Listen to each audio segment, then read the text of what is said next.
નવાપુરા પોલીસો દ્વારા ગોગો paper, smoking કોન જેવા લગભગ 2 લાખથી વધુના મુદ્દામાલને કબજે કરવામાં પોલીસને સફળતા મળી છે. ગુજરાત સરકાર દ્વારા એક જાહેરનામું પ્રસિદ્ધ કરવામાં આવ્યું અને જેમાં ગોગો પેપર, સ્મોકિંગ કોન અને રોલિંગ પેપર જેવા તમામ જે પદાર્થો છે કે જેમાં ગાંજા સહિતના નશીલા પદાર્થનું, નશીલા દ્રવ્યોનું તંબાકુ સાથે મિલાવટ કરી અને સેવન કરવામાં આવે છે તેવા પેપર પર હાલ પ્રતિબંધ લગાવી દેવામાં આવ્યો છે. અને ગુજરાત સરકારના આ જાહેરનામા પ્રસિદ્ધ થયા બાદ વડોદરા શહેર પોલીસ એક્શનમાં આવી છે. ઠેર ઠેર ચેકિંગ ચાલી રહ્યું છે અને તે જ અંતર્ગત નવાપુરા પોલીસને મોટી સફળતા મળી છે. લગભગ 2 લાખનો મુદ્દામાલ ગોગો પેપર, સ્મોકિંગ કોન સહિતનો જે મુદ્દામાલ છે તે પોલીસ દ્વારા કબજે લેવામાં આવ્યો છે. શહેરના રાજમહેલ રોડ પર વેરાઈ માતાના ચોક પાસે રાધે સેલ્સમાં નવાપુરા પોલીસની ટીમે દરોડા પાડ્યા હતા અને ત્યાં દરોડો પાડી લગભગ 2 લાખથી વધુનો મુદ્દામાલ કબજે કરવામાં આવ્યો છે. નવાપુરા પોલીસ સ્ટેશનના પીએસઆઈ સોલંકી સાહેબ અને તેમની ટીમ પહોંચી હતી અહીં રાધે સેલ્સ ખાતે અને જ્યાં તેઓ દ્વારા ચેકિંગ કરવામાં આવ્યું. ચેકિંગ દરમિયાન દુકાનમાંથી ગોગો, રોલિંગ પેપર સહિતનો જે માલ છે તે મળી આવ્યો છે. તે તમામ હાલ કબજે લેવામાં આવ્યો છે. ઝડપી પાડેલ મુદ્દામાલમાં ટાઇટેનિયમ ડાયોક્સાઇડ સહિત અન્ય ઝેરી પદાર્થ હોવાની શક્યતા છે. પૃથ્થકરણ બાદ તે મામલે પણ કાર્યવાહી કરવામાં આવશે. હાલ તો જે રાધે સેલ્સના ગિરીશભાઈ છે જેમણે જાહેરનામાનો ભંગ કર્યો છે તેની સામે કાર્યવાહી કરાઈ છે. વડોદરા સિટીમાં અમારા પોલીસ કમિશનર શ્રી નરસિંહ કુમાર સાહેબનું સતત માર્ગદર્શન અમને મળતું રહે છે.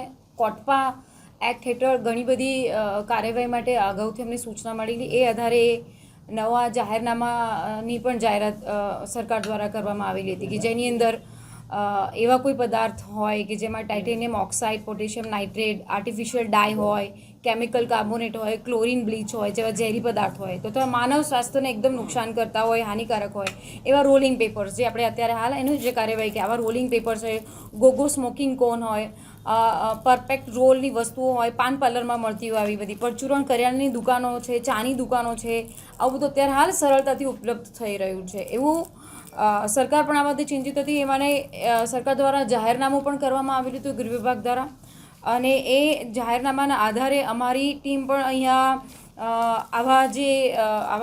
આવા કોઈ પદાર્થોનું વેચાણ થઈ રહ્યું છે, આવી જે પણ માનવ સ્વાસ્થ્યને હાનિકારક હોય, છોકરાઓ, નાની યુવા પેઢી છે કે જે આવી રીતે ડ્રગ્સનું સેવન આના માધ્યમથી પણ કરતી હોય, ડ્રગ્સ અથવા કોઈ પણ નશીલા પદાર્થોનું સેવન, તો એ ધ્યાને આવતા અમે આ ઘણો બધો મુદ્દામાલ સીઝ કર્યો છે અને આ જાહેરનામા ભંગની કાર્યવાહી કરી અને ગુનો પણ નોંધેલો છે.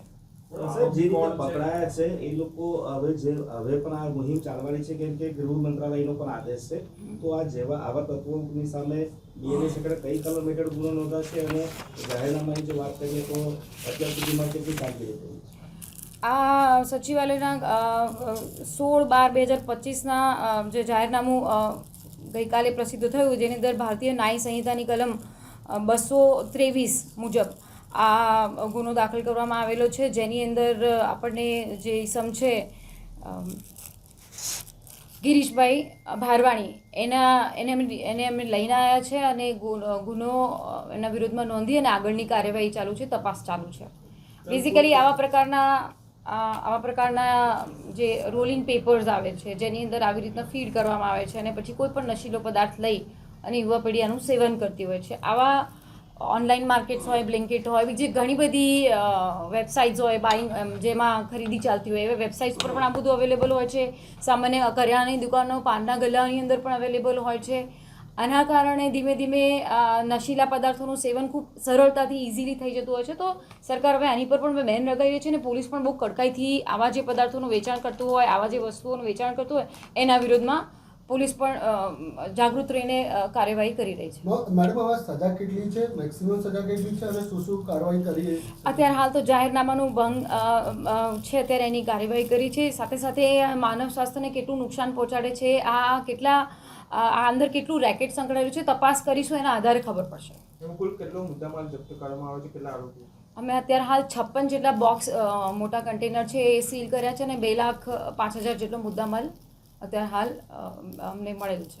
આરોપી કોઈ વેબસાઇટથી વેચાણ કરતો તો કેવી રીતે વેચાણ? એ આગળની તપાસમાં ખુલશે કે એની સાથે આગળ કઈ કઈ એજન્સી સંકળાયેલી છે, કયા રાજ્યોમાં એનું નેટવર્ક ચાલે છે, શું છે, ક્યાંથી લાવે છે, આ કોણ બનાવી રહ્યું છે, આને કોણ વેચી રહ્યું છે, આ વેચીને કયા લોકો આનું કેવી રીતે સેવન કરે છે એ પણ તપાસમાં. મેડમ, આનાથી પોલીસ વિભાગ શું મેસેજ આપવા માટે છે? કેમ કે યુવાઓમાં ખાસ કરીને જો નશો હતો એ કરવામાં આવતો હતો, એને લઈને સ્ટ્રિક્ટ એક્શન ગૃહ વિભાગે લીધું છે, પણ પોલીસ દ્વારા આ કાર્યવાહી કરીને શું મેસેજ આપવા?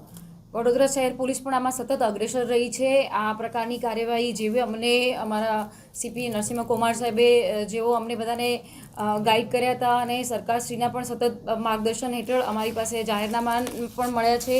એ આધારે અમે પણ આપણા માધ્યમથી પણ કહેવા માંગીએ છીએ, આવી રીતના કોઈ આવા રોલિંગ પેપર્સ હોય, આવી રીતના આ જે પ્રકારના જે ખુલ્લેઆમ વેચાણ થતું હોય, ઇમરજન્સીના સપ્લાય થતા હોય, જેને ગોગો પેપર્સ, કારણ કે હું તમને સમજાવું, કોલગેટ છે એ ટૂથપેસ્ટ છે, પણ આપણે ટૂથપેસ્ટ ખરીદવા જઈએ એમ નથી કહેતા. કોલગેટ એ કંપનીનું નામ થઈ ગયું છે. ગોગો પેપર્સ મે બી એક કંપની છે, એના સમકક્ષ ઘણી બધી આ સ્ટેશ પ્રોકોન્સ, રોલિંગ પેપર્સ, એવી ઘણી બધી અલગ અલગ નામથી આ લોકો વેચતા હોય છે. અને યુવા પેઢી સતત આનાથી એટ્રેક્ટ થતી હોય કે this is also something new, કે જે સ્વાસ્થ્યને તો નુકસાન પહોંચાડે છે અને અંદર નશીલા પદાર્થોનો અંદર નાખીને એને લેવામાં પણ આવે છે, એનું કન્ઝમ્પશન પણ થાય છે, અને આ પણ એક હાનિકારક વસ્તુ જ છે.